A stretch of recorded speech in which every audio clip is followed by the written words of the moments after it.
presentation. This presentation is actually a part 1 of my thesis. So the inspiration of this is in agriculture, we could not remove or we could not eradicate the idea that in agricultural sector, we also contribute more or most of the greenhouse gases, which leads to global warming. So because of this idea, I tried to have a problem that would in the future help our farmers continue farming while also sequestering carbon, so as to have responsible farming techniques in the future. So actually, this is just an offshoot also of my abstract submitted to NAST and Indonesia. So the title of this is Measurement of Carbon Dioxide in Corn Cob Biochar-amended acid soil added with different types of fertilizer. I choose to use acidic soil as my medium in this experiment because in the Philippines nowadays, the reality is our production system is going uphill because our plains, our productive farms are now converted to buildings because of industrialization. So our efforts is to utilize our unproductive farms, unproductive soils, which are actually acidic, considered as problem soils in the Philippines. So it's very important for us to discover opportunities in extending our efforts and our farms in our problem soils. And we use corn cob biochar here. This is actually just a waste, a residue of corn after harvest, so as not to have, for instance, this technology will be adopted, we have no problems about competition of its utility. Alright? And it's also part of the Philippine National Standards in Organic Agriculture that if you have some raw materials to be converted to something that could be used as soil amendment, it should have no competitor. Alright? So what we are going to learn this afternoon, of course, we will have to discover why do we need to study about biochar, why biochar of all fields in agriculture, how do we make biochar, and of course about CO2 sequestration, which is very timely and relevant in the Philippines and all over the world because of the drastic changes in climate. CO2 evolution trends, which would be also discussed in this paper, and effect in the environment. So what would be the impacts of adopting this technique in the Philippines and in the world. So what is biochar? Biochars are actually new, carbon-rich materials that could sequester carbon in soils. New in the sense that this is newly discovered. Yeah? Improve soil properties and agronomic performance of crops, and inspired by investigations of Terra Preta in Amazon. So this is actually the inspiration of the discovery of this technology, because before, the very infertile soils in Amazon, the normal soil, and because of their practice, the burning of woods and other residues of the soil from plant biomass was incorporated in the soil, and for thousands of years we have discovered that this biomass, this biochar, considered as biochar, is the one that retains the fertility of the soil. Alright? So biochar is the pyrolysis conversion of waste biomass into, yes, the biochar is particularly attracting attention for the following 2 reasons. First is, it can be used as soil amendment for improving soil quality, and storing biochar in soils is regarded as mean for permanently sequestering carbon. So it's very important. It's actually very, I mean, what do you call this one? That is very timely, because we have a lot of problem soils in the Philippines, so we can use it as soil amendment and as well as carbon capture. And these are also the environment-related benefits linked with biochar, rehabilitation of degraded lands. So we can use this one as, we can apply this one to degraded lands to return it back to its functions, reduce greenhouse gas emissions, absorption of contaminants to offset streams, and groundwater pollution are among the benefits related to biochar. And it is well documented that biochar application into soil can reduce the emission of CO2, methane, and nitrous oxide. And it's very important for us to, of course, keep this one in the soil as much as possible because these are the major greenhouse gases. For example, in nitrous oxide, it has higher global warming potential than CO2. It has 180 times global warming potential compared to CO2. However, CO2 is still a primary gas, a primary greenhouse gas because of its abundance in the atmosphere. Okay. So biochar is highly porous material made from organic waste. Can be any forest, agricultural, or animal waste. Examples would be wood chips, corn husks, peanut shells, and chicken manure. So these are actually just residues. Alright, so and it's very important because apart from using this residues, we will not also be polluting the environment because we make use of these residues to become soil amendment. Biochar is a carbon-rich solid material produced by heating biomass in an oxygen-limited environment. It's intended to be added to soil as means to sequester carbon and maintain or improve soil functions. It is produced after pyrolysis of biomass, typically within a temperature range of 300 degrees Celsius to 800 degrees Celsius. It is rich in carbon because it is processed in a oxygen-limited environment or oxygen-free environment.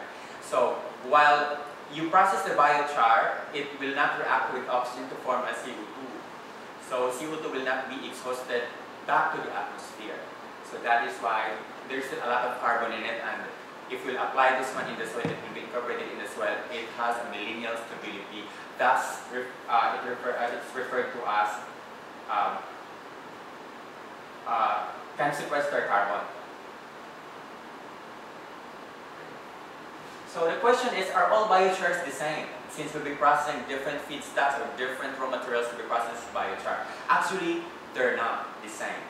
Because this would be the parameters, or this would be the things that will dictate, or the factors that will dictate our product.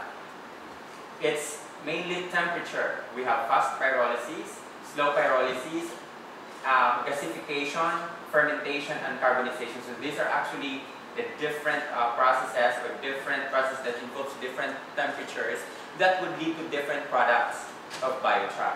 So slow pyrolysis, that is 550 degrees Celsius, oxygen-free, and sometimes steam is used. It can have biochar as a product. Yeah, because sometimes there's a misconception about biochar. We'll say it's just a charcoal, but it's different because it is processed in an oxygen-free environment. For charcoal, it is a complete combustion. Right, so it's different. So yeah. So this is actually just showing us that different processes would lead to different products, thus leading to different characteristics of biochar, different chemical properties. So, for example, if we'll be processing corn cob of different temperatures, you will have different biochars. So it's very critical, the temperature and, of course, the cooking time. So what is the relationship of biochar and agriculture? Yes, since we are in this field. Actually, if you compare our traditional or primitive practices, agriculture based on slash and burn practices, what will happen is that there's still high CO2 emissions and impure carbon particles in the atmosphere. Why? Because after burning our plant biomass, what will happen is that everything in it will go back to the atmosphere. We have nitrous oxide. If we apply fertilizers in P and K, again, because of the interactions or the process of our microbial population in the soil, it will still be, of course, exhausted back to the atmosphere as nitrous oxide. Alright? So there's still a lot of greenhouse gases that we emit So we have carbon dioxide, methane from the decomposition of our biomass. Now what will happen if we'll practice charring of materials? Agriculture based on slash and char practice, what will happen is that we will remove the biomass or the residue of our plants, the one that is not with economic value. For example, rice, after removing the seeds per, what do you call that one? Grains. The grains, yes. The ones that is retained in the field, the rice straws, and the rice hull will be processed or could be processed as biochar. Alright? For example, if corn, after removing the ear, we can process the stalk, the corn stalks, and the corn cob, and the rest of the residues. Now what will happen is that we will process that using that pyrolysis process, that kiln there. So what will happen is that there's a minimal CO2 emissions because after processing that one, if our biochar is incorporated to the soil, since the product in itself has retained a lot of carbon, then carbon will be kept in the soil. So greenhouse gas that we're supposed to be emitting are retained or reduced. So that's the difference. What else? Actually, this is what I did in my experiment of processing biochar. This is the kiln that I'm using. This is actually named as Gasifier Inno Technology for Negative Carbon Production, or GNP Pyrolytic Coke Stove. That is named after my advisor who actually designed this one, and she submitted this one for a patent in the UST. That's Jean P, because her name is Gina Panga, and sometimes we call that Jean and Pulutan. Tumawa naman kayo.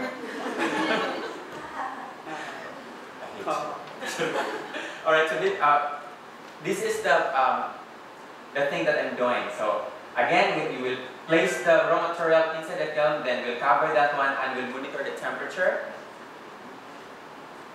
And of course, record the recovery of the material. So here are some benefits of biochar. First is it will improve soil aggregate structure. That's why it's highly encouraged to be applied. And there are a lot of researches that's still ongoing to discover the effects of these. Retain moisture or lack nutrients in the soil, because why would it retain moisture and lack nutrients? Because it has higher CEC.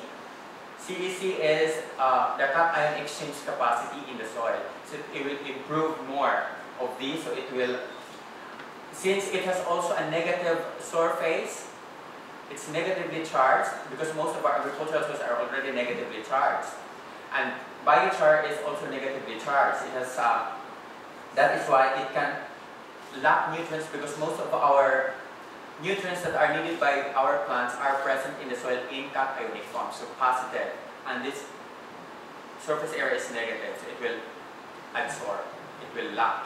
And will, of course, give this back to the plant when the plant needs these elements. Wonderful, isn't it? React. Alright. Then it will break down phosphorus and potassium, and it inhibits other harmful bacteria, because it will maintain the microbial population, it will maintain the balance. Alright? Then of course, absorbs residues of pesticides and heavy metals, so that is why it is also used as, it can also rehabilitate in our degraded lands, especially those lands that are contaminated with heavy metals, because you can apply this one and it will absorb these hard metals. And these are already used in mine tailings. There are researches now ongoing of using biochar in mine tailings. So these are just few of the benefits.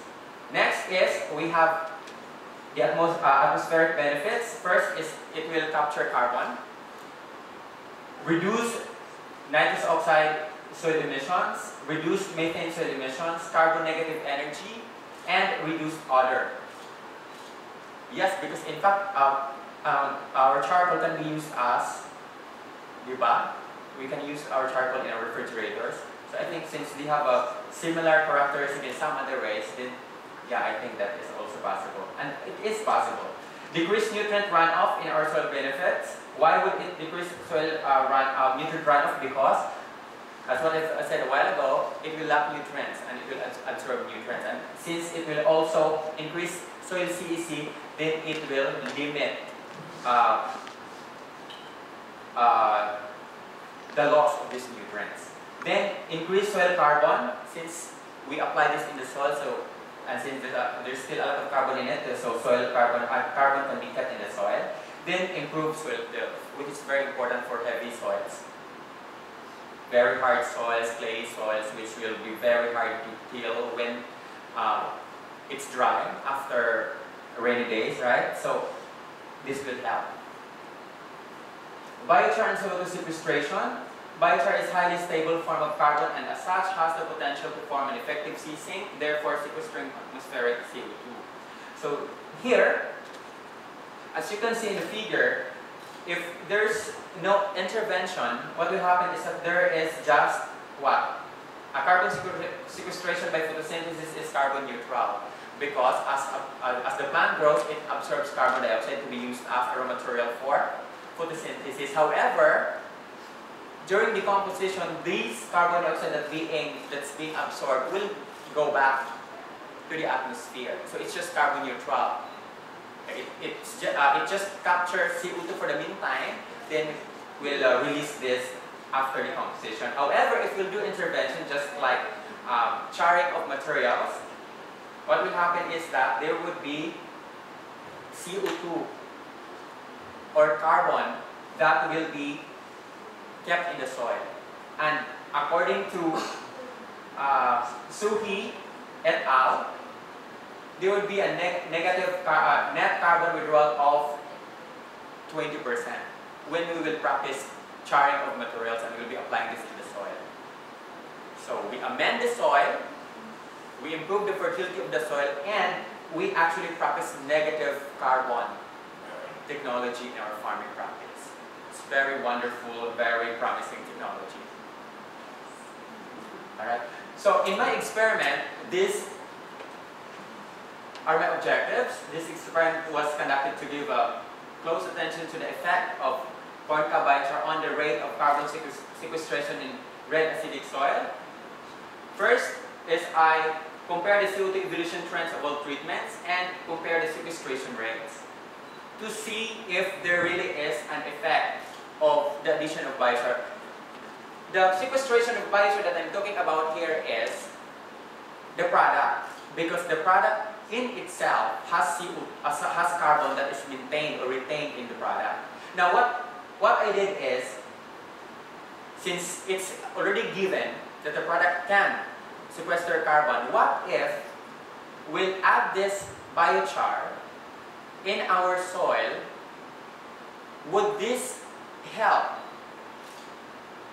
absorb or absorb more CO2 or even carbon? So what I did is an incubation. So this is the treatments that I used. These are the treatments. First is carbon, that's a soil alone. Second is the soil plus biochar to see the difference. Then of course I use this Gliricidia cipium leaves or the cacahuate leaves, which is known to be a raw material for our organic fertilizers because it has a lot of nitrogen. Then plus biochar. Then rice straw plus biochar. Inorganic fertilizer plus biochar. Then organic fertilizer plus biochar. Whether or not biochar can sequester more CO2 that will be produced during incubation. Kasi carbon, the biochar itself is, it's a negative carbon technology, yung technique. So what if it will incubate, it will contain the decomposition of these materials and will add will add biochar, will it attract CO2, thus preventing this to be exhausted back to the atmosphere. So I used an incubation jar where sample is placed inside. Then that's the iron mesh to support the beaker. That's a beaker, that's a 50 ml beaker with 30 ml with 0.3 normal sodium hydroxide. Of course, we need to cover it to avoid the CO2 from diffusing from the jar. So yan na ang law. Diba? Very tapos yun lang pala. This is also, the samples are there. The soil, then the soil plus biochar, the soil plus Sclerocidea plus biochar. Because as the material decomposes, it will release CO2. Now, we'll identify whether the biochar that we are mixing in this sample can capture. I have a lot of these bottles. Then, the titration schedule was done in 2, 5, 7, 14, 21, and 28 days interval respectively. So it's a short time because I'm trying to identify the sequestration effectivity of biochar in shorter times because many researchers have cited that biochar can only sequester or can attract more CO2 in longer period of time, in years. So I tried in a month. So after the sequestration, what will after the sample is representative samples were made, the purpose of CO2 there, NaOH there, is our trap. Yan ba ano yan? It has 0.3 normal NaOH. Why NaOH? Because we'll use this one as our trap. The CO2 that will be coming out or be exhausted from this sample, it will react with NaOH. Then after that, we will titrate that with HCl. Since NaOH is a base, so we'll use acid to titrate, which is HCl. Now what will happen is, why can we determine the CO2 that is trapped? Because if CO2 will react with a base, which is NaOH, NaOH plus CO2, it will produce a neutral compound, which is sodium bicarbonate. So ang natirang NaOH, the pure NaOH that is retained, will be titrated with an acid, and that is the difference. So what I did is I used this formula. The formula used in calculating carbon dioxide evolved was mg of CO2 is equal to B minus B times 22 times N times 2 over T, where V is the volume in ml of acid used to titrate, which happens to be HCl. Then volume of B is the volume of acid used to titrate in CO2 trap, which is the NaOH.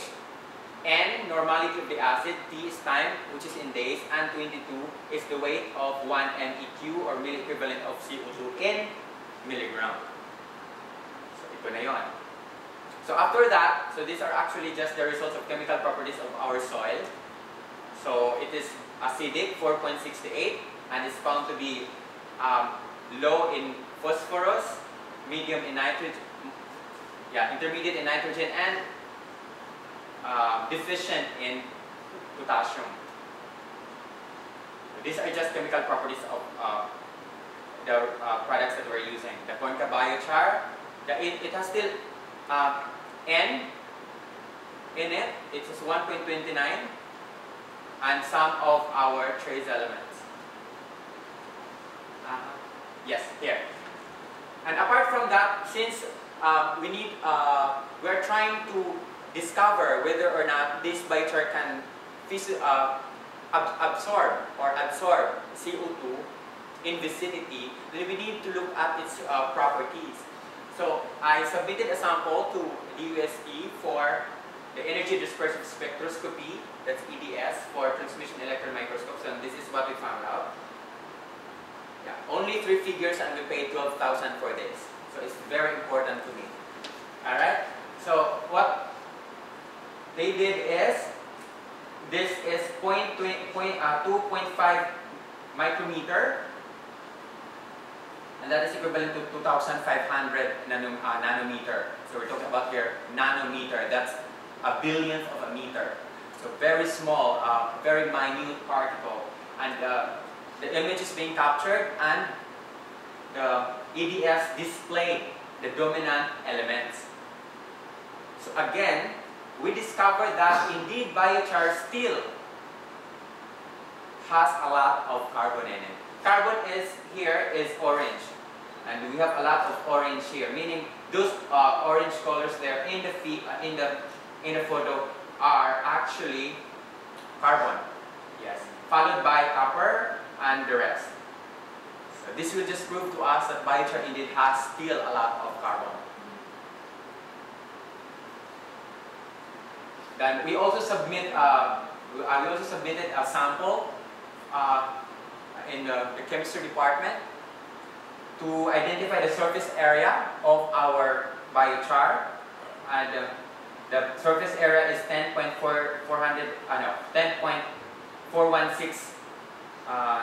square meters per gram, and its radius also, its pore radius. So we're talking about the radius of each pore, and that is 21.495. Now, what happens after that is, after discovering the surface area and the porosity, then it will give us an idea that because of high surface area and with a higher pore radius of this biochar, then perhaps the gas can enter this structure and will be locked or will be retained by biochar. Now what happened after that, after titration and after calculating all those, what happened is, this is the trend of the evolution of CO2. Alright, this is in milligrams. So as you can see, there is a decreasing trend or declining trend of CO2 evolution. So CO2 evolution, it means that the CO2 coming from the decomposition from our incubation from the sample is ganito. It's declining as days goes by. Now, is there an effect when we will compare per treatment? So this is the cumulative CO2 evolution during the decomposition of organic materials with and without added biochar. So this is the sum, the total mg of CO2 after the incubation period. So as you can see, our T1 here is the soil alone, and our T2 has the soil plus biochar. T3 is our Gliricidia leaves and soil. This one, T4 is the Gliricidia plus soil plus biochar. So all the T2, T4, T6, T8, and T10, these are the treatments with biochar. Now, as you can see, from T1 to T2, there's already a difference.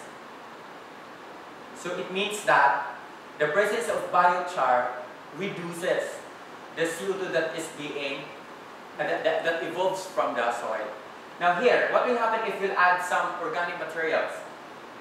This one has the highest because Gliricidia cipium, it will produce a lot of CO2. But what is surprising here is that in T4, which has biochar, it has a lower digit, meaning the presence of biochar reduces the CO2 that it evolved from the sample. T6 is our rice straw plus biochar, and T5 is our soil and rice straw. Now what happens here is there's also a decrease in digit or in milligram. Also in T8 and T10.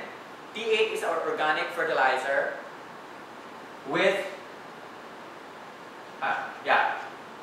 biochar, then T10 is the inorganic fertilizer with biochar. So it means that coming from this result, application of organic or inorganic fertilizer in the soil with biochar can help reduce the CO2 that can evolve from the soil.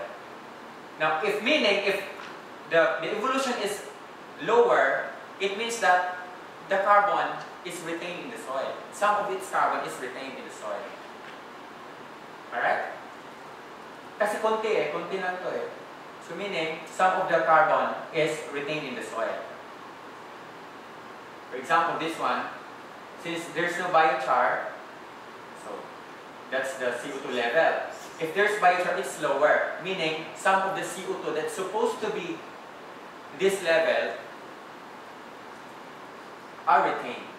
Alright? Now, yeah, that's total CO2 evolved after 28 days incubation period. Alright. So results such as these show that biochar addition can capture seed or carbon into the soil even a short period of time and confirm its use in the long-term storage of atmospheric CO2 that may mitigate or defer global warming. In a short period of time. Therefore, the addition of biochar with organic and inorganic fertilizers in an acidic-rich soil showed a decrease of CO2 evolution in the soil, meaning some of the CO2 is retained. So findings such as these can be assumed that incorporated biochar helps to capture CO2 when added into the soil.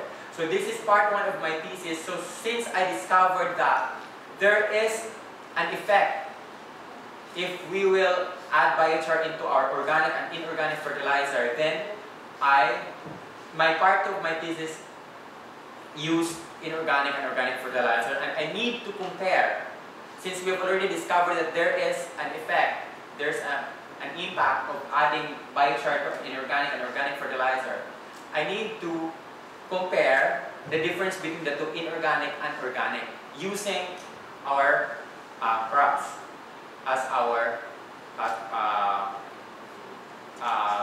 samples to trace whether this will be translated to productivity of our plants. Yeah, thank you.